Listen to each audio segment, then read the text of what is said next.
Austin, I don't know if you've noticed, I don't know how much you pay attention to like your Steam friends list when you're in game, but I am happy to report that I think I have played more Dota in the last 2 weeks than I have in the last year, because god damn it, the patch got me. It suckered me in. Dude, I'm having fun. I'm trying stuff. I'm playing with friends. It feels so refreshing to sit down and actually play Dota and like really care about playing Dota for the first time in a minute and not just watching. I'm like cavern crawling. I'm trying facets for shits and giggles. They got me. I'm the embodiment of the ice frog feeding you shit meme. In human form right here. It happened again. It happened again. I mean, there's no way that this patch hit and you were like, what the fuck is this bullshit? You didn't have that reaction, right? No, I didn't. At first the facet system is actually one of the biggest changes that I think is just like everyone's just on board with. I don't feel like I have not seen nearly as much, because normally I hear like certain hardcore Dota fans, maybe some old pro players or something like that. What is this bullshit? Oh, we're fucking ruining my goddamn game, you know? Like, this is one of the biggest patch changes that I've ever seen, where I just don't really see any negative stuff about it. Now, like, there's obviously like, oh, there's some stuff broken, or maybe Valve isn't nerfing certain aspects of professional play as much as they want, but like conceptually, this whole facet system, and I think has been very well received and very well executed, I think. Can you think back to talent trees for a second? Because when I think about like pillars and big Dota patches, like the last one to me really doesn't feel like the map, it feels like the implementation of talent trees. Jog my memory, was that well accepted like this, or were there more grumpy people and this is like actually extra special? There were more grumpy people. Remember, there was GPM talents and death timer talents for bullshit. Talents. You're right, I'm mad about them again. Yeah. Now, we might find that over time there is some of those aspects of these facets, but I think the talents, very clearly there was some stuff in there that there was conceptually things, right? Conceptually, GPM and death timer talents were not good. Now, maybe there are individual talents that are bad, just like there are individual talents or individual facets that are bad, just like there are individual talents that are bad. But conceptually, the talent system, there was parts of it that were bad. So I think the facet system has done very well. I think, honestly, my biggest complaint is about the facet system is that they did not make it very consistent on break mechanics and what gets broken and what doesn't. Valve has done a very good job of making Dota like simpler to understand what things do and what things don't do. The break system definitely could use a little helping hand in that regard, because what the fuck does break do to what hero when? Who the fuck knows, man? It is the only complaint that I can muster is one that is almost silly, in that in addition to me playing more games, some of my friends who like really haven't played Dota for a while, I've gotten them to play with me, which has been on a whole like really enjoyable. I think you've even seen that like on the Steam chart numbers, right? You've seen like just more people that are like coming back, trying, what have you. I suspect it's more coming back than trying, but you know, whatever.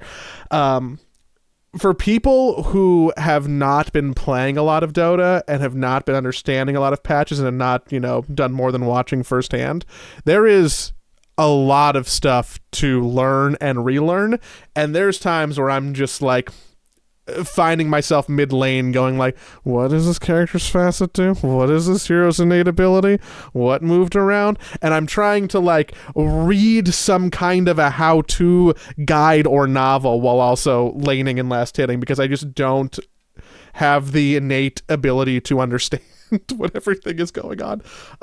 And I do worry big picture.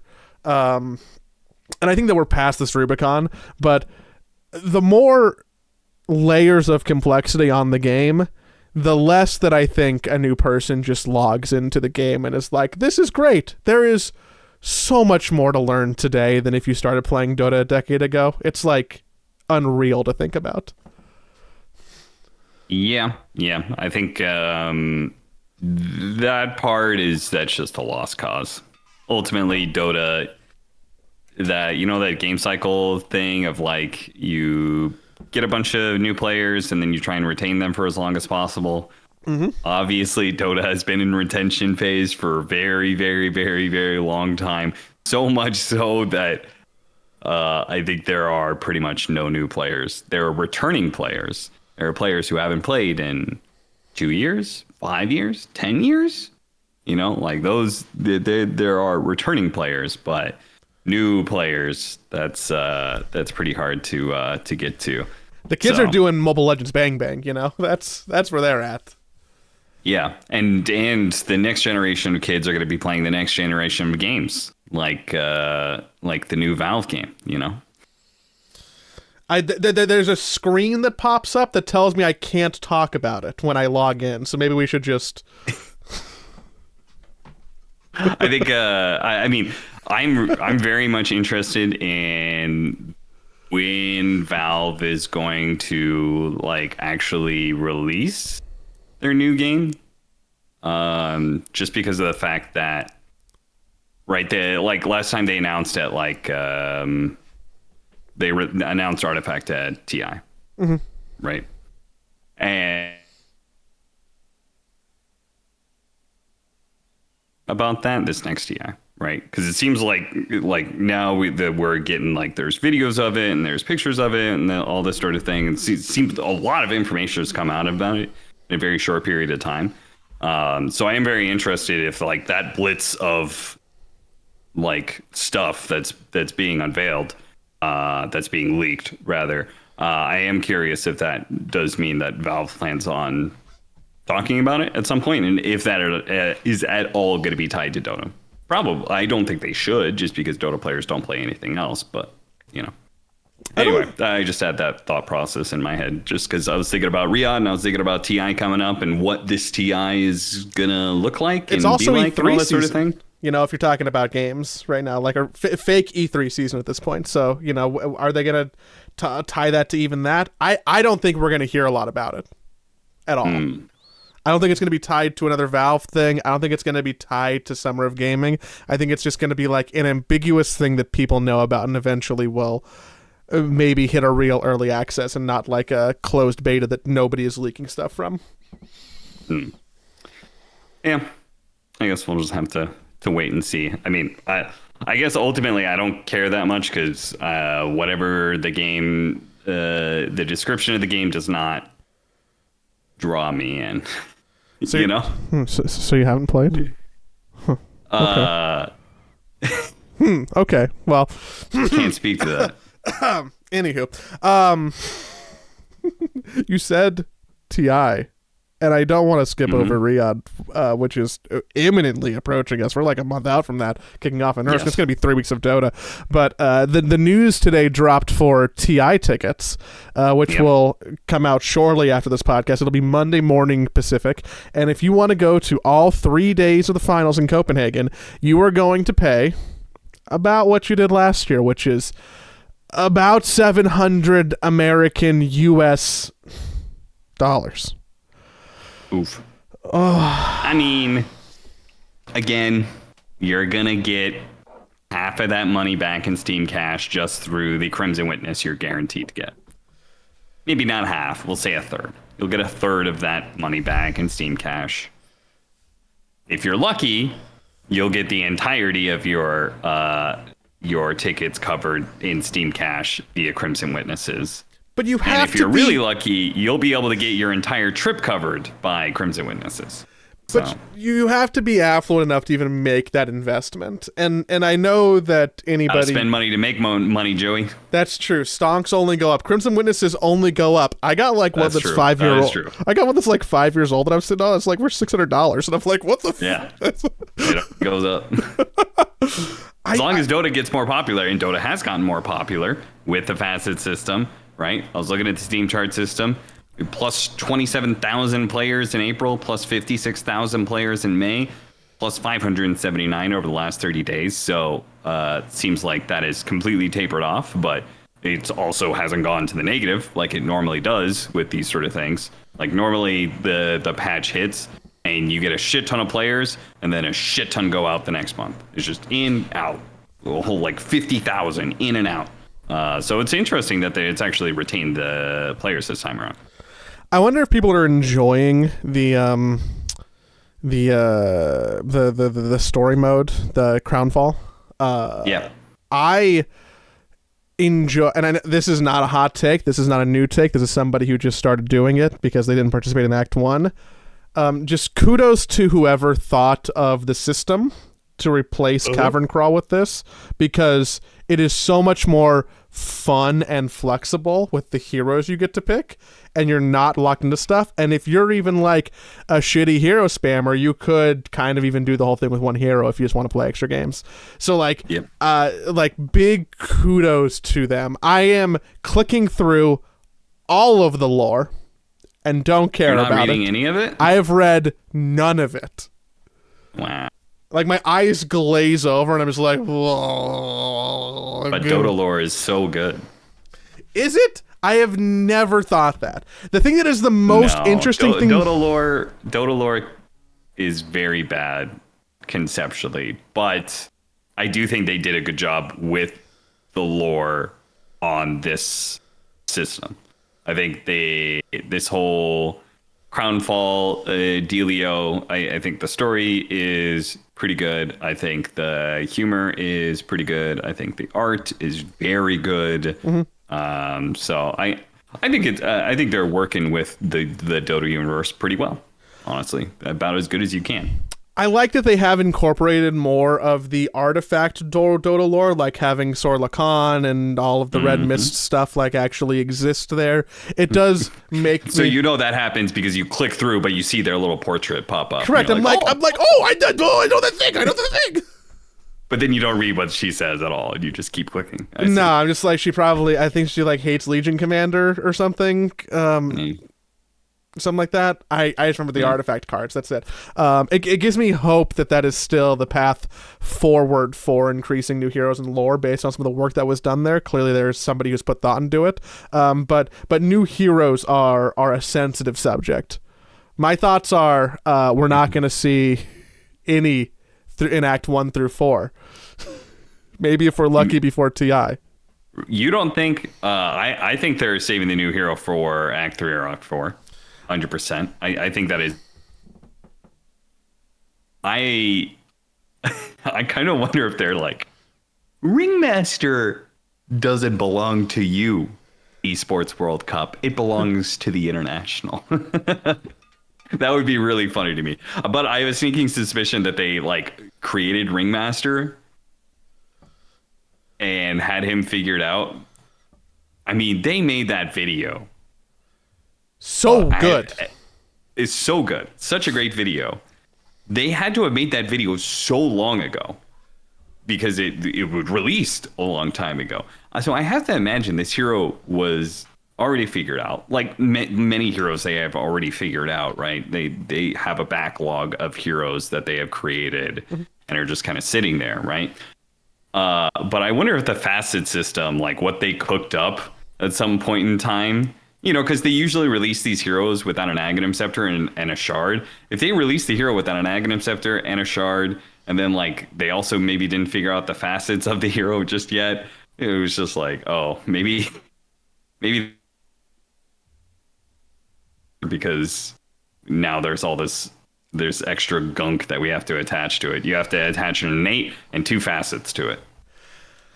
I don't know, man. I don't like doing that work back math. If I think about that video going live in September of 2023, that means that the video had to be made at least in August, probably more aptly July, which means that they had the idea sometime in June, which means the hero was probably like done and committed to in the summer of last year, which means they were thinking about it before then. So this has probably been cooking, I'm going to say conservatively, about 18 months. And I don't think we're going to see it before TI.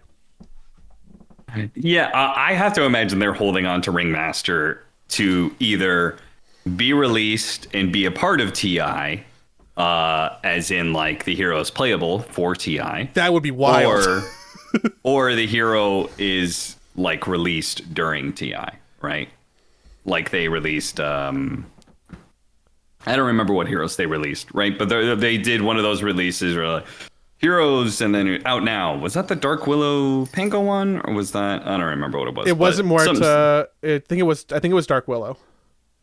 Yeah. Okay. So yeah, like that, right? So I bet that's what they're gonna do. Yeah, but that means that they made us wait a whole year for it, and that feels bad. What are we gonna do? It did put them behind their normal like 2 heroes a year sort of deal. That definitely slowed down. But remember the conversation we had 9 months? We had like maybe 7-8 months ago. I forget most of our conversations as soon as I turn the call off. Okay, that's fine. We had a conversation about whether or not Valve's new system of like fuck esports, we're going to focus on the game, whether or not that has worked out. And I told you all the way back in like December, we went back to that discussion and said, well, I just don't know. We have to wait for Crownfall, I guess. Like, we just don't really know. And then Crownfall hit, and then we was like, well, this wasn't really the big patch, so we don't really know. Now the big patch is hit. Now Crownfall is hit. We've seen 2 acts of it. And I think, I think it's definitely working. Whatever Valve is doing right now, I think they're doing a great job with the game.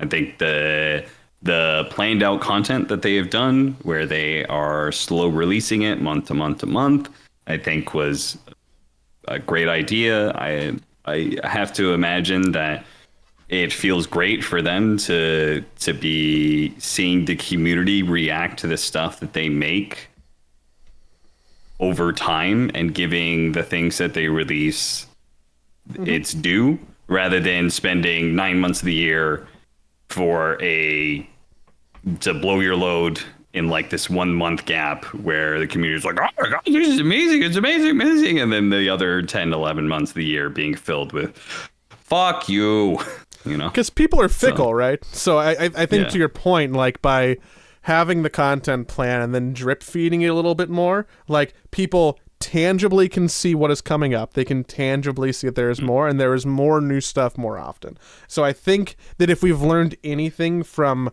other areas of game design as Dota has grown, like what have we seen become popular? Stuff like Fortnite that had a new act every like month, basically. Games that consistently had more frequent hero releases, more frequent patches, stuff that like Dota felt like it was a bit more archaic, almost Counter-Strike-esque in terms of being stoic, right? But now I think that, we know what works for large player bases, which is just you gotta keep keeping them on the hook. And I think that Dota inherently does a better job than almost any other game on earth at keeping people on the hook. But just to add that extra level of sweet with Crownfall, with whatever the patches are, I think that does it justice. I'm pretty content with what's going on. Just I think that the amount of games that you see on my Dota buff profile speaks wonders for that, just personally. Yeah. I mean, I've been playing more Dota than I've ever played. I'm actually at my like MMR peak again. Like I'm sitting at like 8150 MMR. So I've been playing a lot of Dota. I've been climbing a lot. Are you doubling down? What's your double down policy? Yeah, I've been doubling down a lot on accident. On accident? Yeah, have you not paid it? I haven't played a ranked game. Everybody was complaining about this. The prediction pop-up. the prediction pop up that you normally, when there isn't double downs, you just hit that and you're like, well, I'm gonna win the game. Oh, this guy's on a streak of winning 3 games or whatever. Yeah, like like that. People have just muscle memory hit that because it's been like 5 years of hitting that, and then they just replaced it with a double down. And so now every single game you're just like muscle memory. You click it and you're just like, oh, you've now double downed. You're like, shit. Like, oh, I'm playing a bad hero. And then you give away first blood and you're like, well, that's not good. And then the enemy team, then they double down because they got first blood. And then this literally happened to me today. I'm just like, I feel like in pubs, first blood means like less than 2%. Like, why would you double down after you get first blood? It really doesn't mean anything. It really doesn't mean shit about the game. And sure enough, I doubled down. We gave away first blood. Then 3 people on the enemy team doubled down. They still lost the game. So I literally said that and it came true. It was great. I love that. What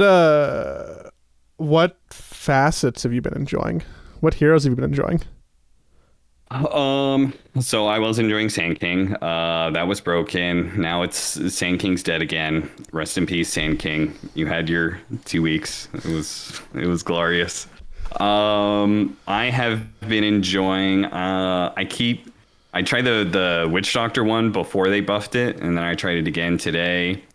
It does feel really good for the first like 15 minutes of the game, 20 minutes of the game. It falls off a fucking cliff pretty quickly. But maybe it's viable. But it definitely falls off really, really quickly. 60 damage a second is nothing to 10,000 effective HP. I think Dawnbreaker might be cooking something. I think she's cooking. Not with it's always the facet that isn't that interesting.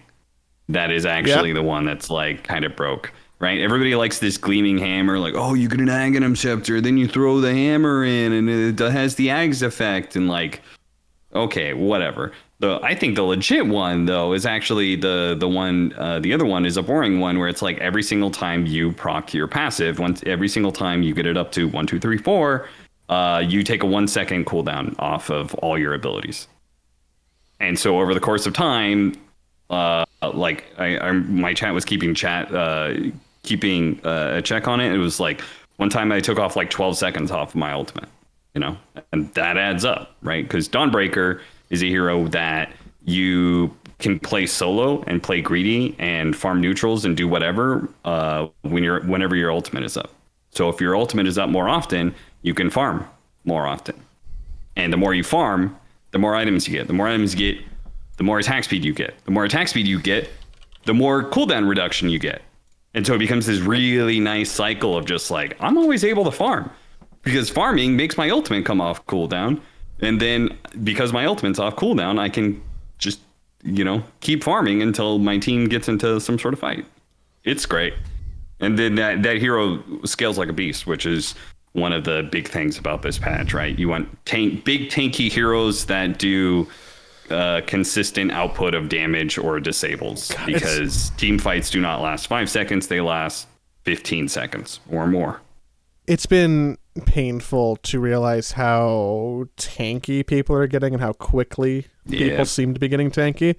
I'm like 5 minutes into a game and being like, why does that character have 1200 HP? What's going on? Yeah. It feels like health numbers have gotten out of control, which is definitely something that I understood based on talking to people, like even talking to like Aiden and people. But it's really, you don't have a grasp of it until you sit down and play and you're looking at the numbers and you're like, oh, that's really tanky.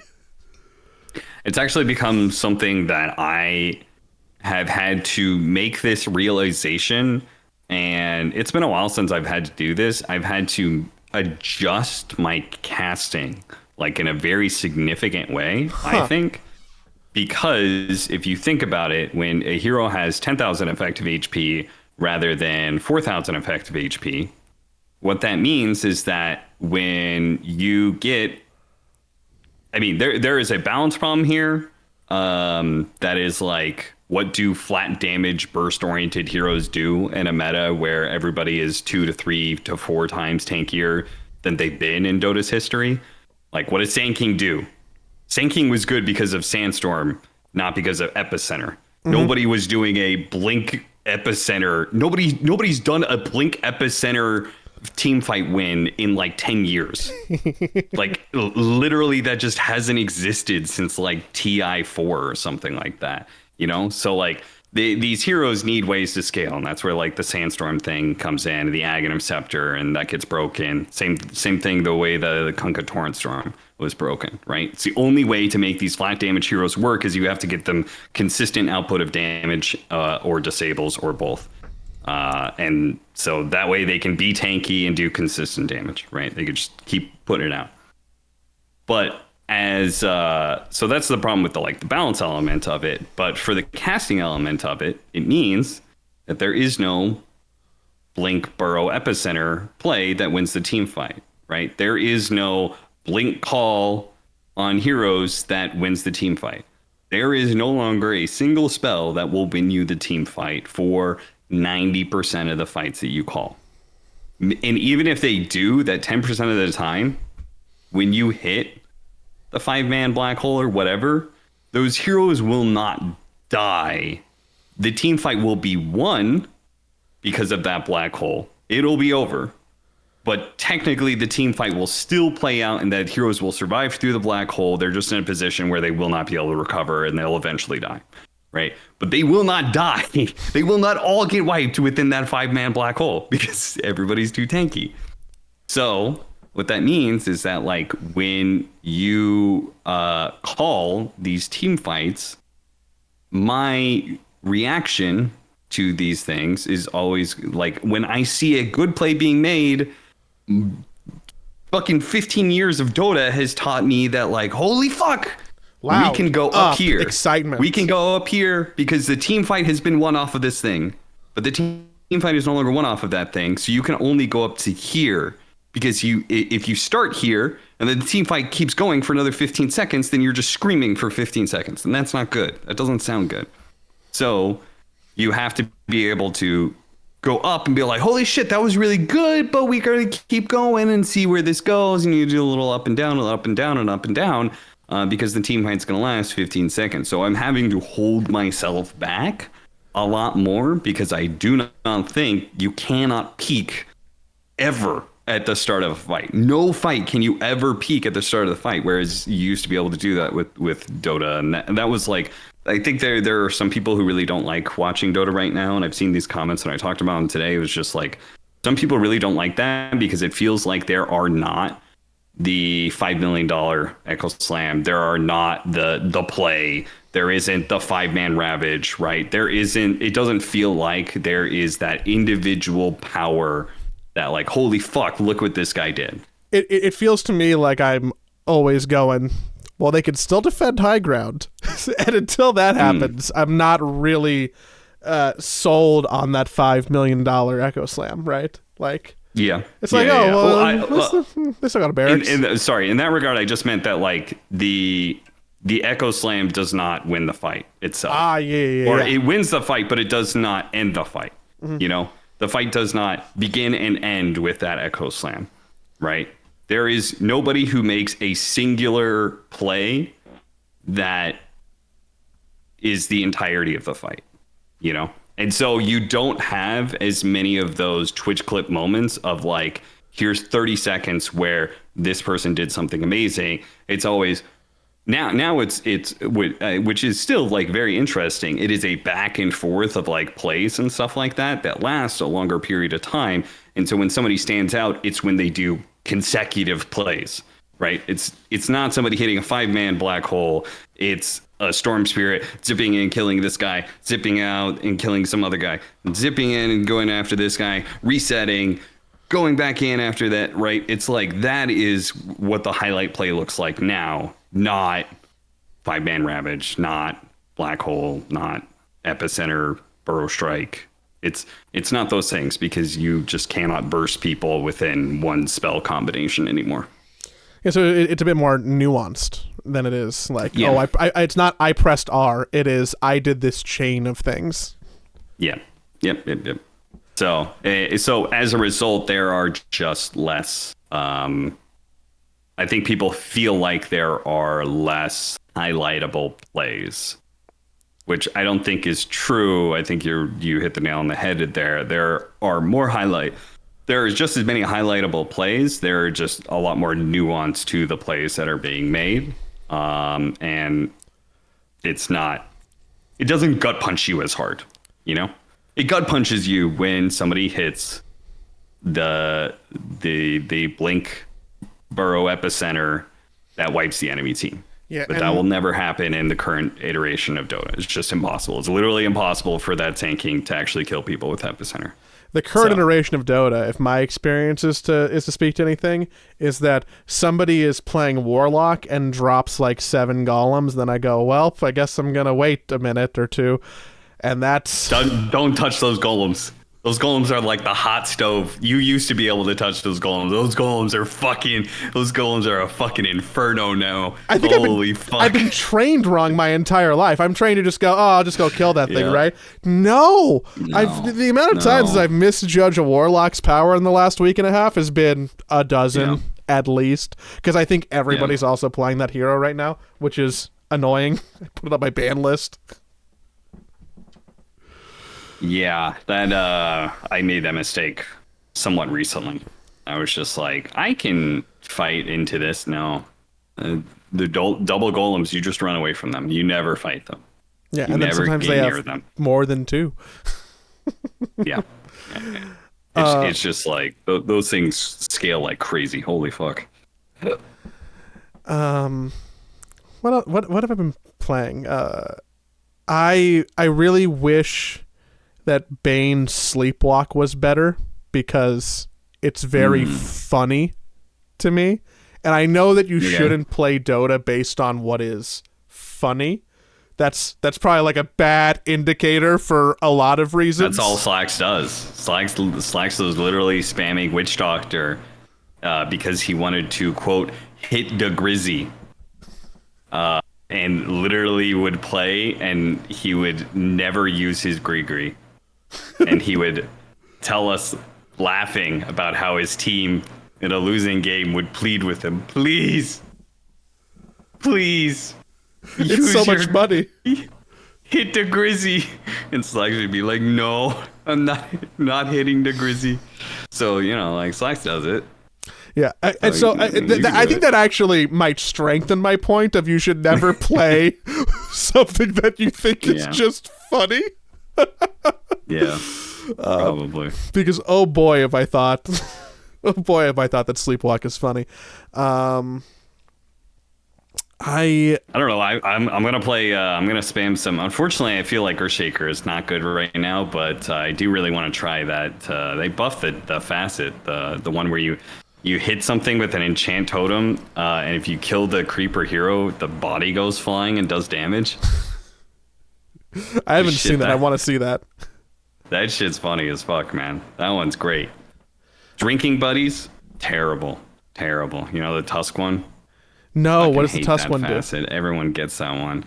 So instead of tag team, he has this ability called Drinking Buddies, where he clicks on an ally and you pull each other together like Harpoon does with an enemy, except for with an ally. You pull each other together, and then you have like extra movement speed and damage. I've seen so many Tusks with Drinking Buddies, and it's never good. It's never been good.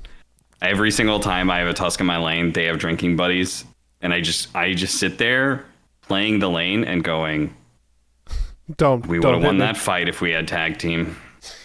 Would have won that fight if we had tag team. Would have gotten that kill if we had tag team. Drinking Buddies just ain't it. Have you been playing Clockwork? Are you enjoying the new cogs? I have this aversion to playing heroes when they get too popular. Okay, so sure. Clockwork is like Clockwork is one of my guys. I know. Give yourself the joy. He got too popular, so I haven't played him yet.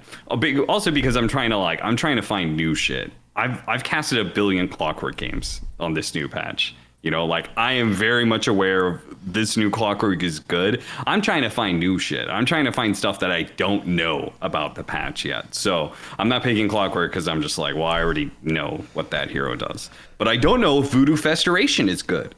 I don't know if the Fester is good. If Uncle Fester is any good. My conclusion, it's probably not, but you know. I've been having a relatively boring-ish time playing one positions because I don't think a lot of them have interesting facets at all or anything that is different. Okay.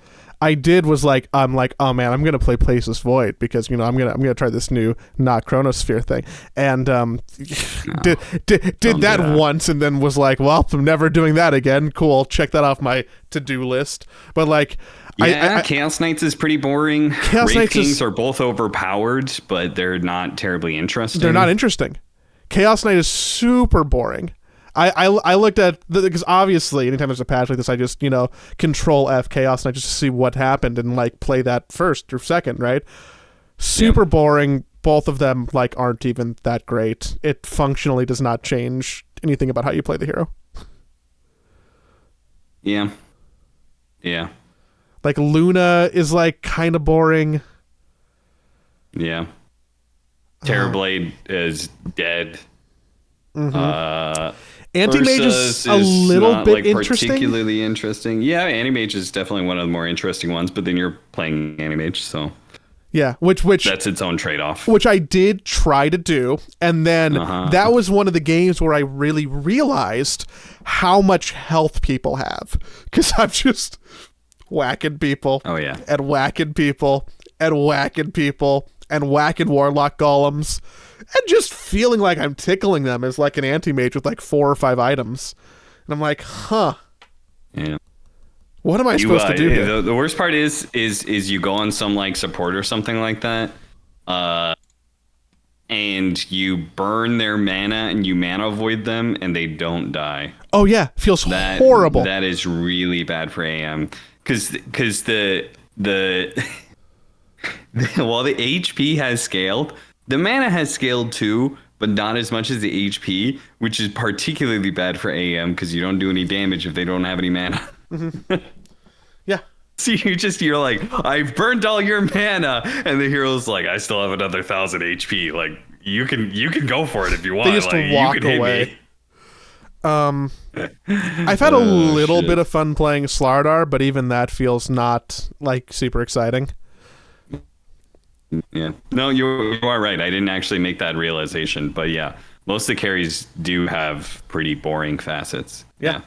It's no Lion Fist of Death. No. That's for sure.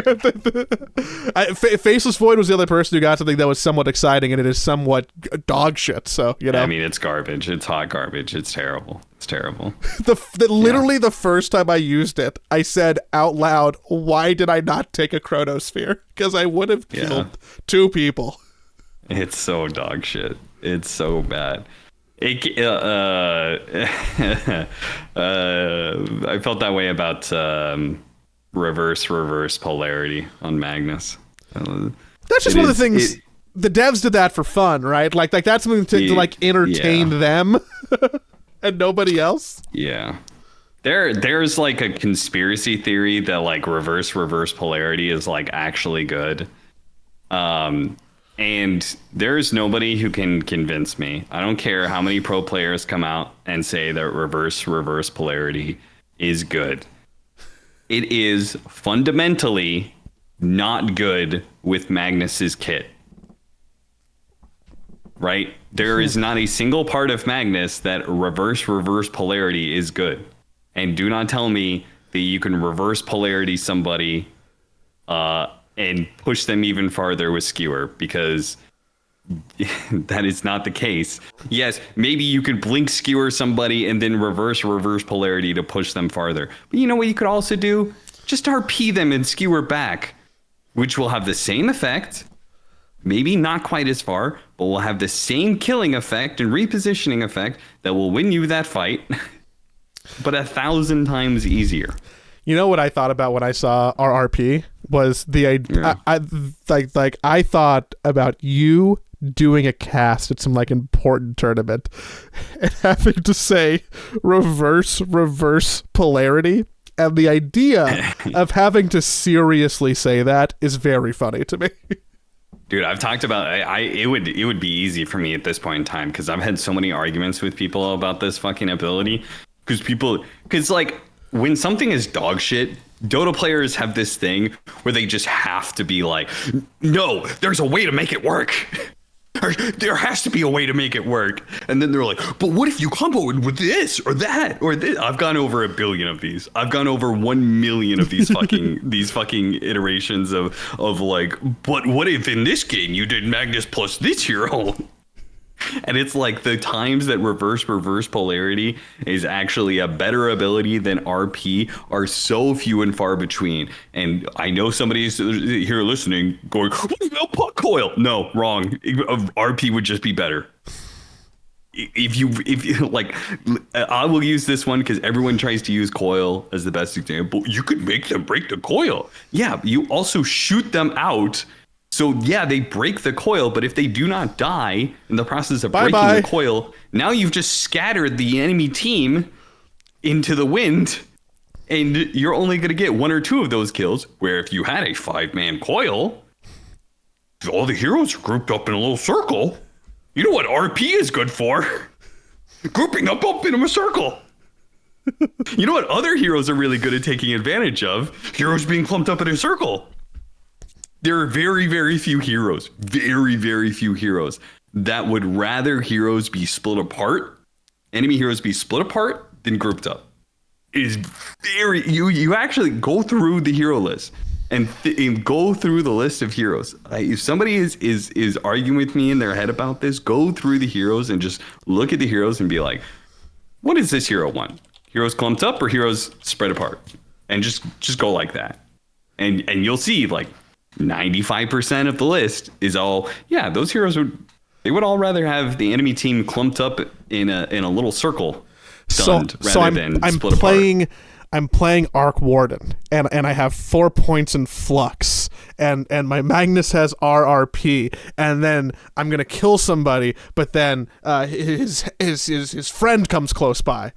I can't think of any other spell that doesn't want people to be next to each other. It's like Flux and Drow Ranger because she doesn't want people near her because of marksmanship.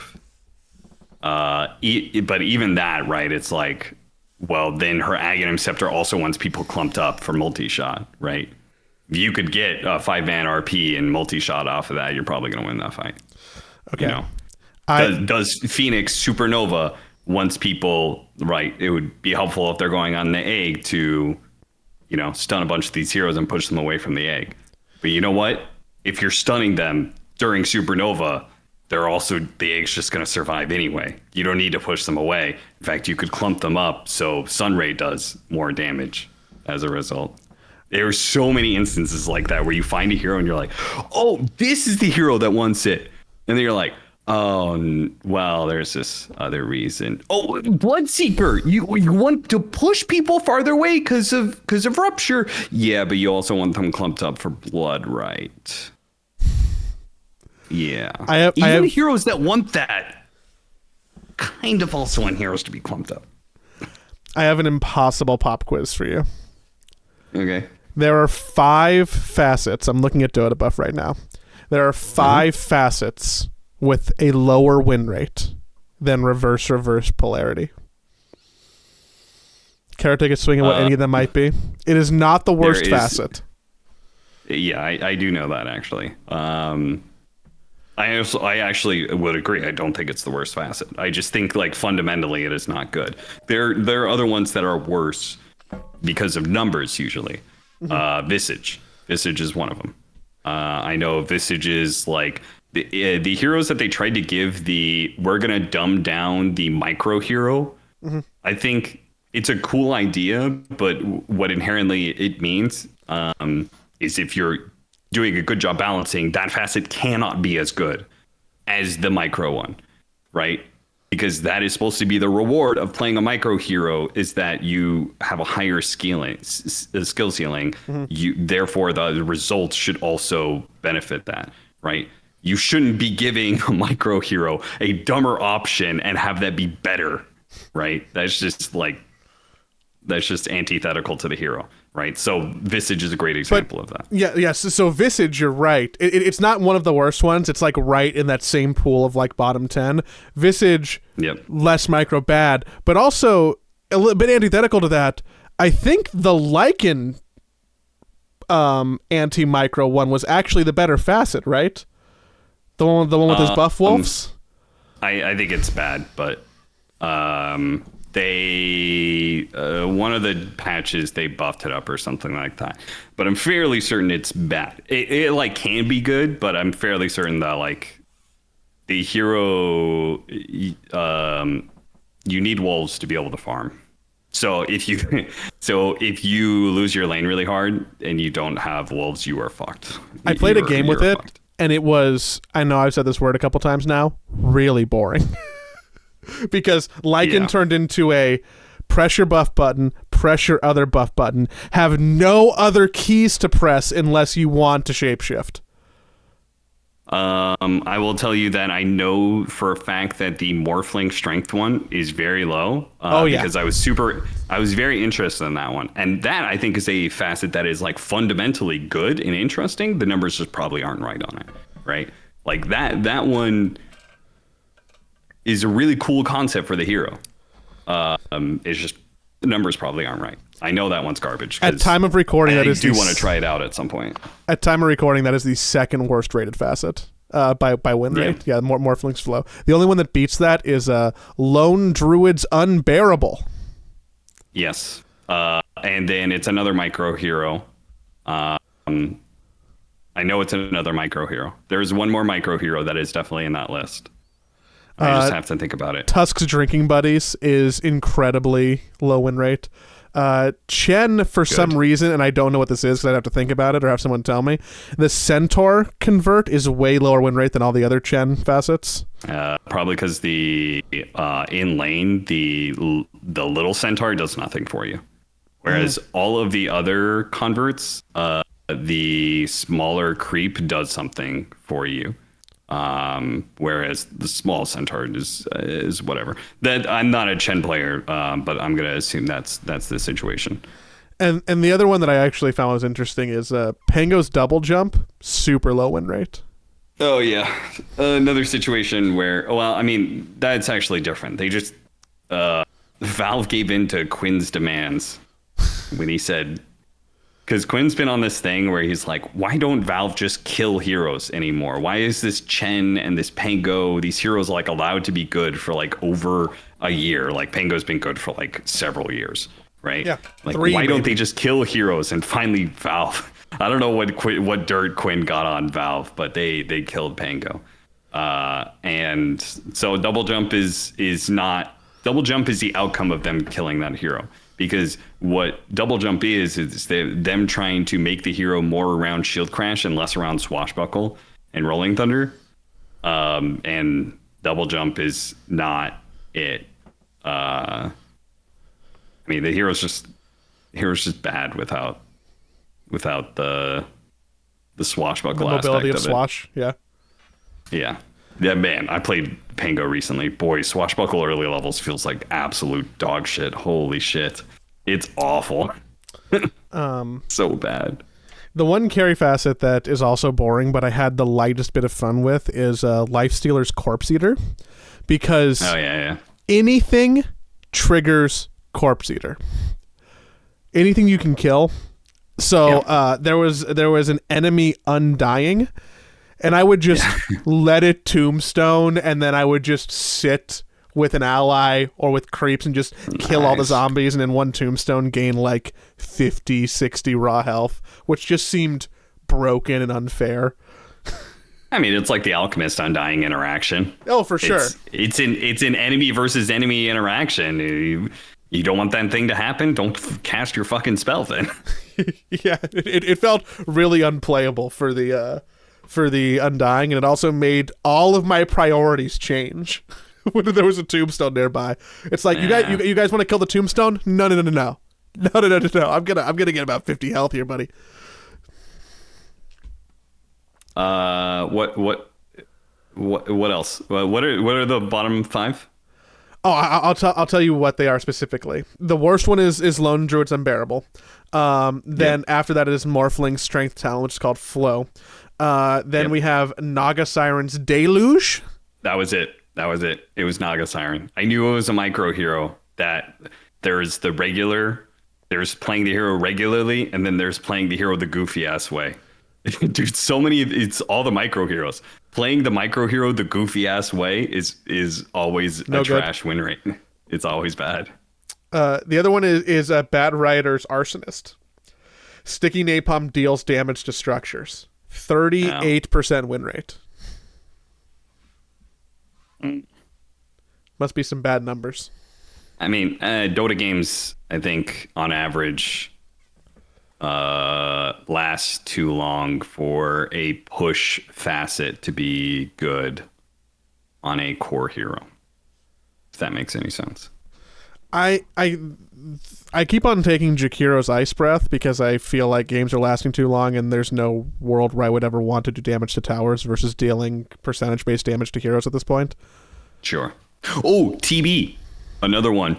Another play the illusion hero the funky way. It's gonna be bad.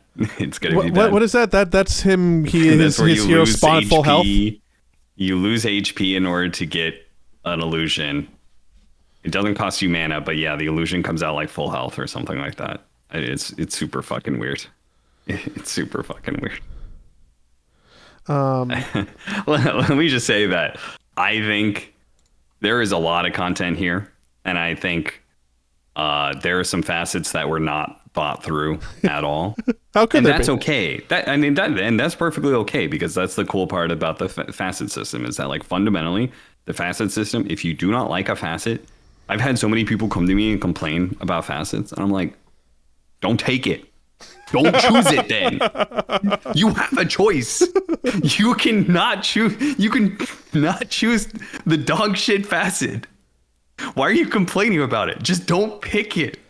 It will get changed. They'll rework it or buff it enough to a point where it's good. But, like, it's dog shit, so why are you picking it?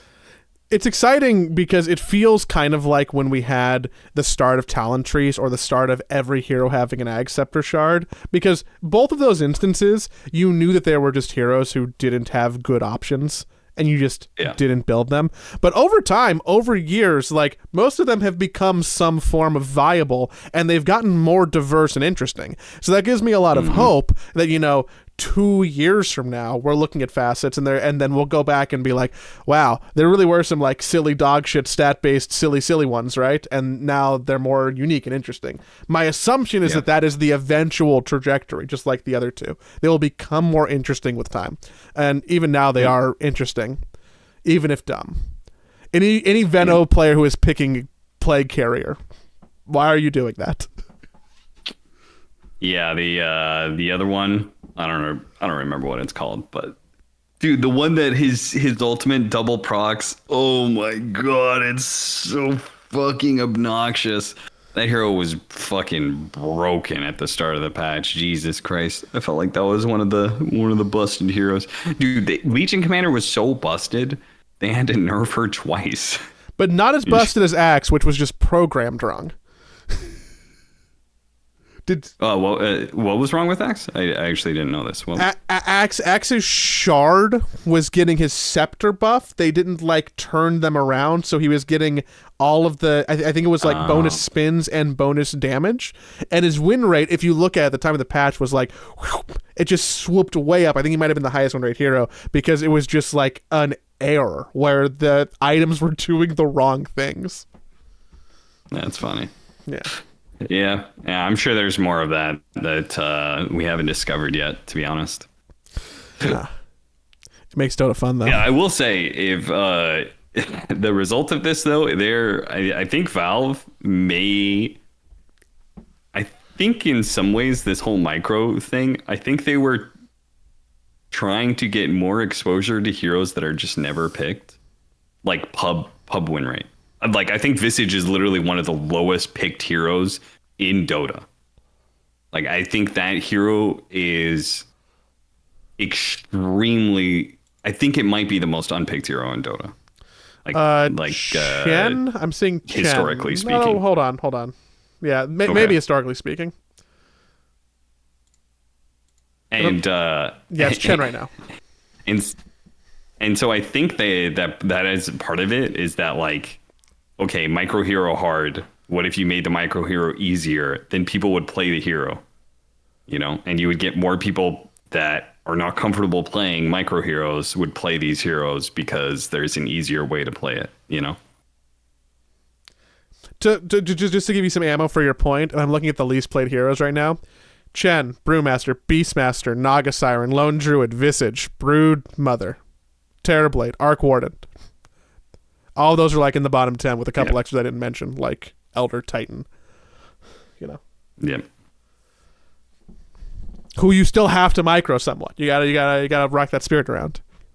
Yeah, it was that stupid spirit. Really low pick rate on Omni Knight. That's interesting. Oh yeah, that hero feels pretty bad. You know, they changed his hammer to be melee, but it's really weird.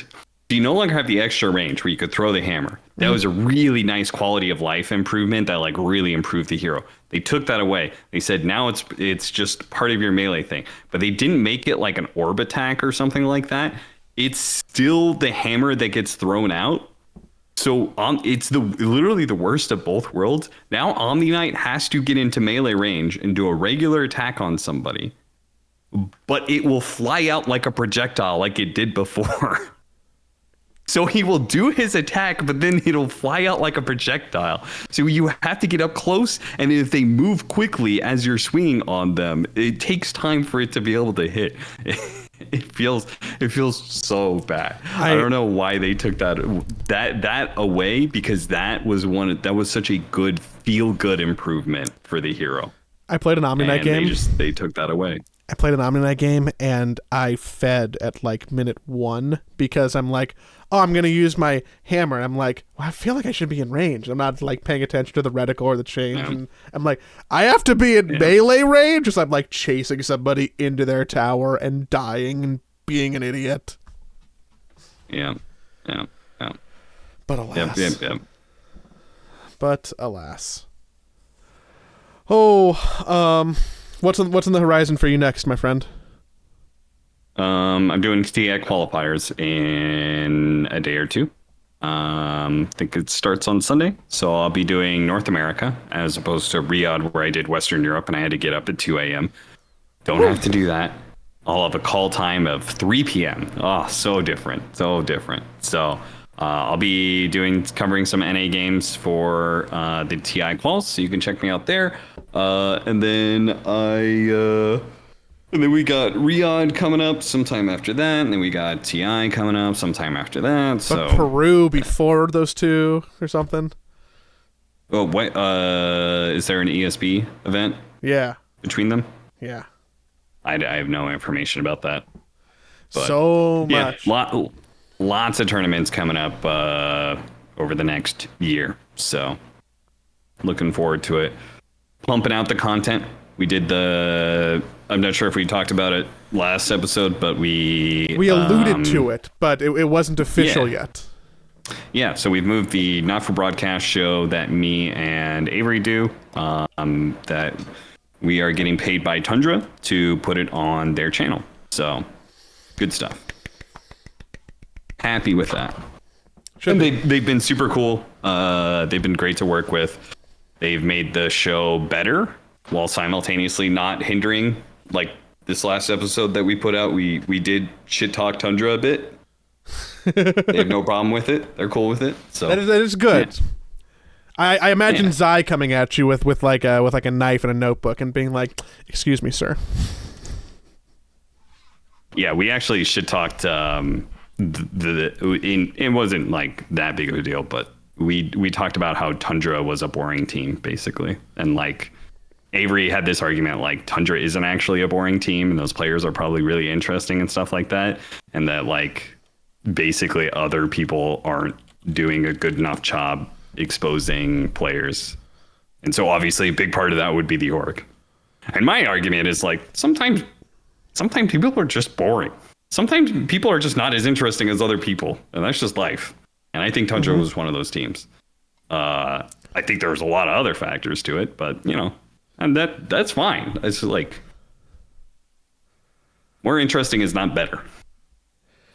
It's just like from a broadcasting perspective, a brand perspective, usually it's better. But what can you do? There's 2 Western Europe slots for TI in the qualifiers. Is Tundra gonna get one of those? Yeah, I'm fairly certain. I think that Tundra is pretty well favored for that. That's the boring answer. Let me look at Western Europe. Tundra, OG, Entity, Secret, Enigma, PSG, Mouse.